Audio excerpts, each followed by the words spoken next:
Chapter 4 of Anna Karenina, Book 7, by Leo Tolstoy, translated by Constance Garnett. Recording in the public domain.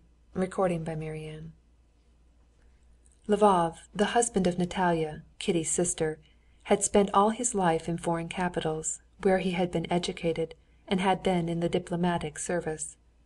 During the previous year he had left the diplomatic service, not owing to any unpleasantness (he never had any unpleasantness with anyone), and was transferred to the department of the court of the palace in Moscow, in order to give his two boys the best education possible.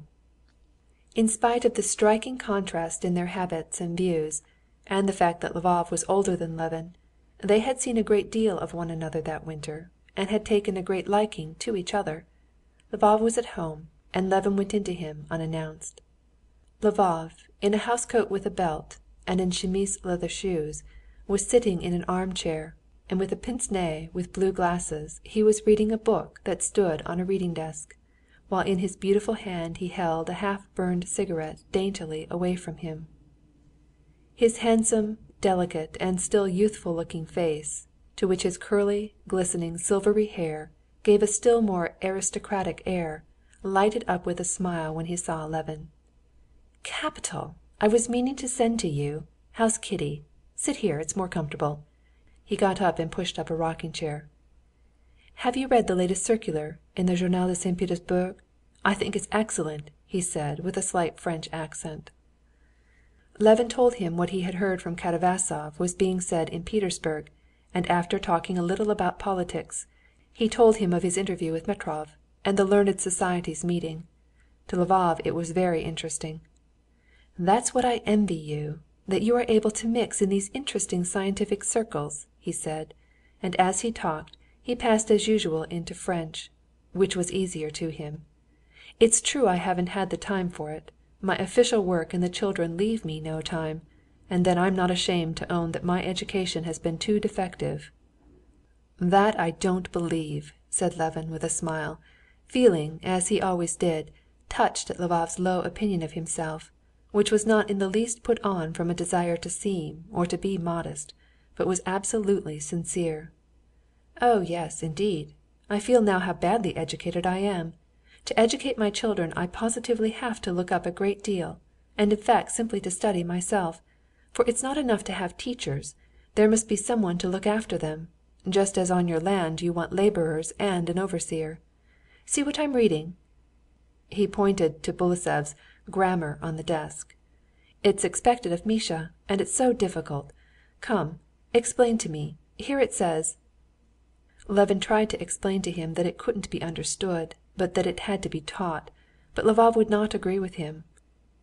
"Oh, you're laughing at it!" "On the contrary, you can't imagine how, when I look at you, I'm always learning the task that lies before me, that is the education of one's children." "Well, there's nothing for you to learn," said Lvov. "All I know," said Levin, "is that I have never seen better brought-up children than yours, and I wouldn't wish for children better than yours." Lvov visibly tried to restrain the expression of his delight, but he was positively radiant with smiles. "If only they're better than I, that's all I desire. You don't know yet all the work," he said, "with boys who've been left like mine to run wild abroad." "You'll catch all that up. They're such clever children. The great thing is the education of character. That's what I learn when I look at your children." "You talk of the education of character. You can't imagine how difficult that is. You have hardly succeeded in combating one tendency when others crop up, and the struggle begins again. If one had not a support in religion—you remember we talked about that—no father could bring children up relying on his own strength alone without that help." This subject, which always interested Levin, was cut short by the entrance of the beauty Natalia Alexandrovna, dressed to go out. "I didn't know you were here," she said, unmistakably feeling no regret, but a positive pleasure in interrupting this conversation on a topic she had heard so much of that she was by now weary of it. "Well, how is Kitty? I'm dining with you today. Tell you what, Arseny," she turned to her husband, "you take the carriage." And the husband and wife began to discuss their arrangements for the day. As the husband had to drive to meet someone on official business, while the wife had to go to the concert and some public meeting of a committee on the Eastern question, there was a great deal to consider and settle. Levin had to take part in their plans as one of themselves. It was settled that Levin should go with Natalia to the concert and the meeting, and that from there they should send the carriage to the office for Arseny, and he should call for her and take her to Kitty's, or that, if he had not finished his work, he should send the carriage back and Levin would go with her. "He's spoiling me," Lvov said to his wife. "He assures me that our children are splendid, when I know how much that's bad there is in them." "Arseny goes to extremes, I always say," said his wife. "If you look for perfection, you will never be satisfied. And it's true, as papa says, that when we were brought up there was one extreme. We were kept in the basement, while our parents lived in the best rooms. Now it's just the other way. The parents are in the wash‐house, while the children are in the best rooms. Parents now are not expected to live at all, but to exist altogether for their children."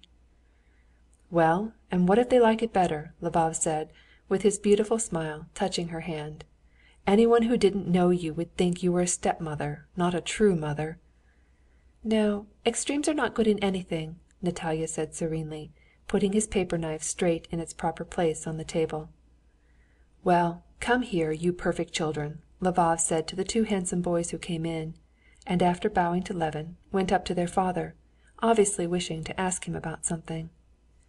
Levin would have liked to talk to them, to hear what they would say to their father, but Natalia began talking to him, and then Lvov's colleague in the service, Mahotin, walked in, wearing his court uniform, to go with them to meet someone, and a conversation was kept up without break upon Herzegovina, Princess Korzinskaya, the town council, and the sudden death of Madame Apraxina.